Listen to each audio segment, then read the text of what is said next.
Okay, y'all, I am back, and hopefully you can see this. The more mess I make, the harder it is. So we're experimenting yet again. Sometimes that happens.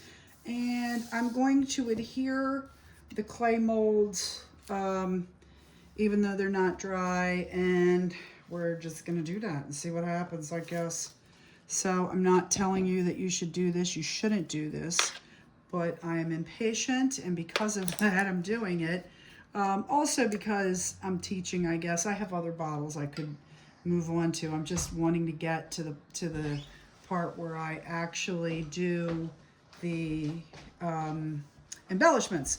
So let me get this on.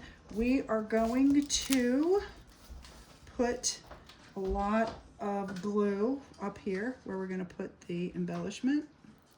I just throw a lot on there. Dabby, dabby, dab. Right? Lots and lots and lots. And then I'm going to put it on the back to make sure we cover everything.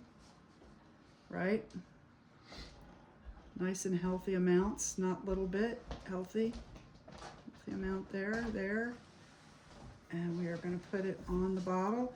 We're being very careful because, again, the bottle is...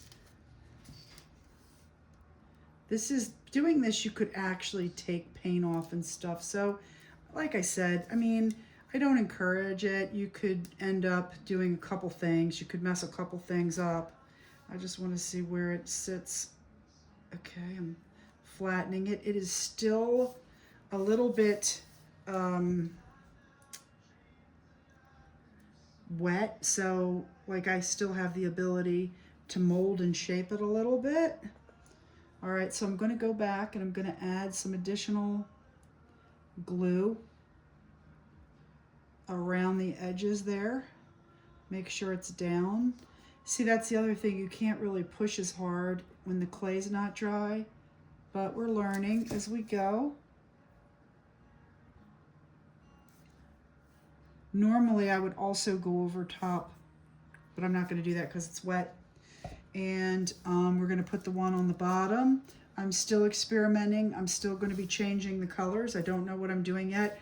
This is too stark, but I think we're going to get it there with the gilding wax. If not, I will show you how, when you experiment, if you don't like something that you do, how you can basically fix it or change it. So just want to make sure this is centered and that it's level. It is not. I can't do that looking at the camera. Okay, hopefully that's better, I think. Yeah. Yep, good.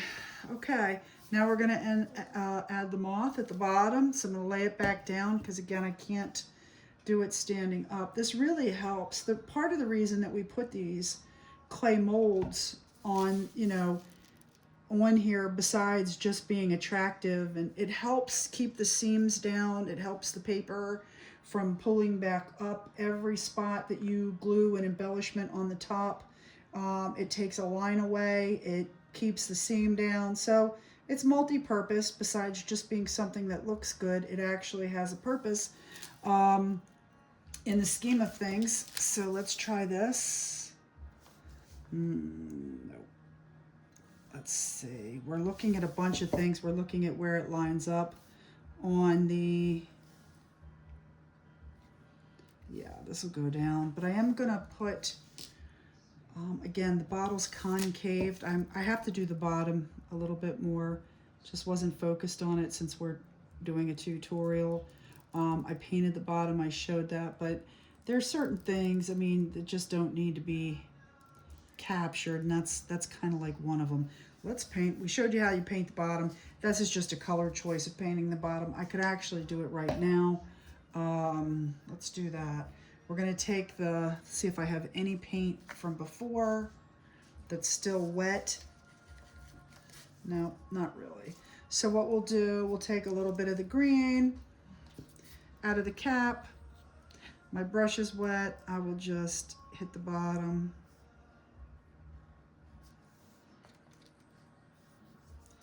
I can get a little black. I can just use the black and the green together, and that'll accomplish what I need on the bottom. It was gray, but I think we're going to blend it a little bit to just make sure it.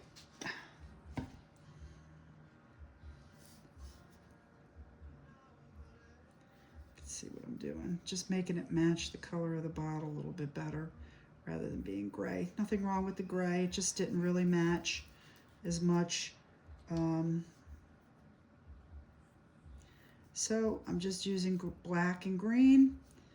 And that way, if somebody looks underneath, it's a little bit more the right color. That's all. Didn't have to do it, just decided to do it while we're sitting here waiting for stuff to dry. That's the killer, the drying.